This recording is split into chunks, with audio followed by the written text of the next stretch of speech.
going to do a video today on something that's called square numbers. So for a square number, anywhere you see a small 2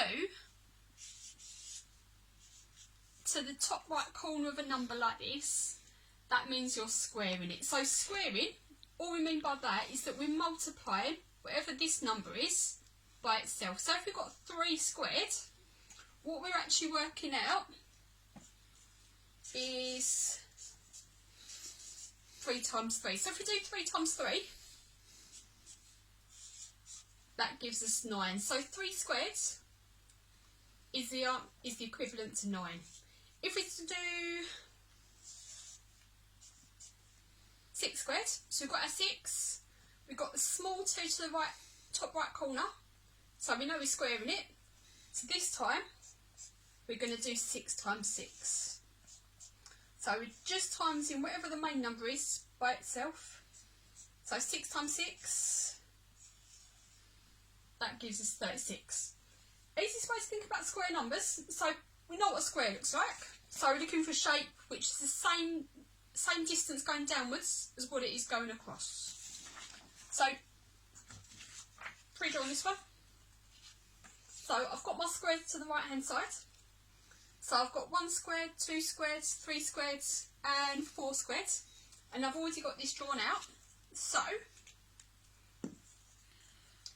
if we've got 1 squared, that means we've got 1 square going downwards and 1 square going across. So altogether, 1 times 1, that gives us 1 square.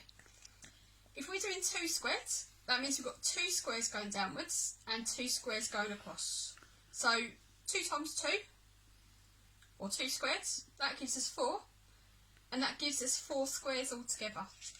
If we're doing 3 squared, we know we're doing 3 times 3. We've got 3 squares going downwards and 3 squares going across.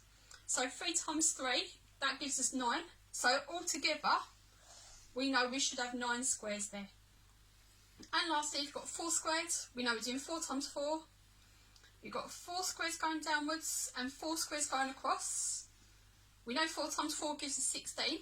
So that means we should have 16 squares there altogether. If you want to do this with Lego or Duplo or any other blocks, that might help young children to work out what square numbers actually are and actually visualise what a square number looks like. If not, just do it on a bit of paper like I have.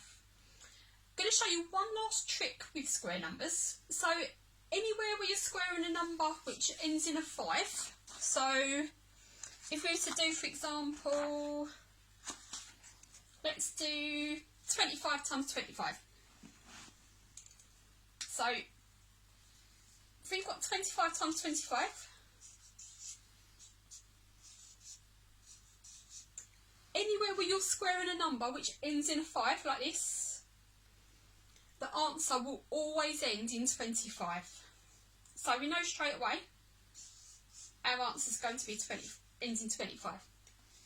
Whatever the first numbers are, so here it's 2's, we need to add 1 to the first number, and that gives us 3, and then we're going to multiply it by that one. So we're doing 3 times 2,